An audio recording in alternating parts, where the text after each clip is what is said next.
So I hope everybody's got coffee or refreshments and ready for the day.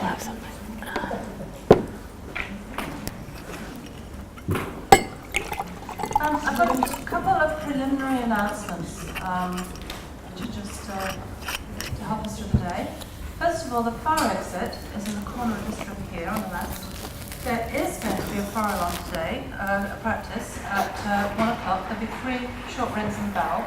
It'll be during our lunch, so you don't need to be alarmed. It's just a routine fire drill. Any other fire alarms, of course, please exit the building. Next point is that the restrooms, as they say in America, the toilets are just outside down the corridor and at the end, I understand.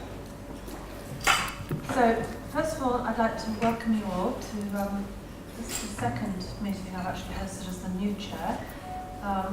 With eternal gratitude to Judith, who's done so much to set up this group and make it such a vibrant and ongoing concern.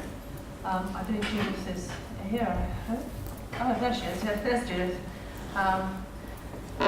So this is my second, and I was just thinking this morning that actually what we should have done is number them, because I think this has been going for so many years now. It'd be quite interesting to see. We must have been the 14th or 15th or such meeting, and perhaps we'll have to go back and count them all up, and next time we'll like to say, you know, this is the 14th, and congratulate ourselves on such a successful group. But one other factor that's really contributed massively to our success is really contributed volunteers that we have. I mean, we are a volunteer group of patients and carers, and we have got a very strong board of trustees who contributed an enormous amount. They're not as visible as I am, so I would like you all to recognise that a lot of people, for instance Debbie, who's just outside the room at the moment, has done an enormous amount of work to make this meeting happen. Booking, keeping in touch with people. She actually does preliminary visits to make sure that the venues are suitable, that sort of thing. She keeps in touch with everybody. Jane Bressington, of course, does such a lot to put Paul's Gist on the map that wild type is becoming a major feature on the landscape, of which we will hear much more later. So I won't talk about that. There's Nicola, a new trustee who's now taken over Facebook and Twitter, and is actually also doing the, I don't know if she's in the room, are you here, Nicola? There's Nicola. She's also now venturing into helping us raise funds, because we need to be a little more self-supporting and independent. It's healthy that we make our efforts to take care of ourselves, as well as having outside help. I'm not going to remember every am I? There's Nick, who does all the mailing. Where is Nick? Oh, of course, he couldn't be here today, I'm sorry. There's Tim, who's helping us with strategy and other such things.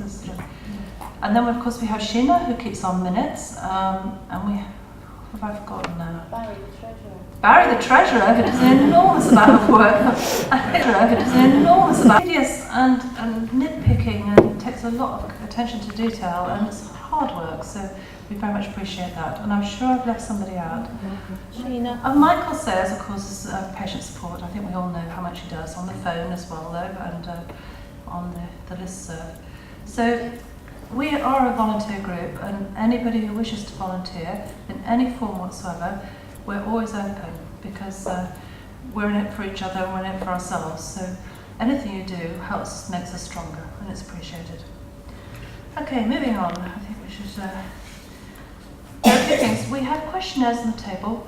They are really important to us. We need to know what you think and how we can improve, and what works and what doesn't work, and what we could add next time that's new and different, or anything that we've forgotten that you think should be included. We need that. But the other thing we need it for is actually to thank our sponsors, because we are supported by Novartis and Pfizer, and we are very grateful to them for making this possible. And therefore we need the feedback forms to show them that what the money they're donating so generously is actually usefully spent, that it's not just junketing on a yacht in Miami. Okay, now I'd like to invite Charlotte Benson to come and talk to us about her clinical trials in the UK. Charlotte was Thank you. Marston is very well known to us.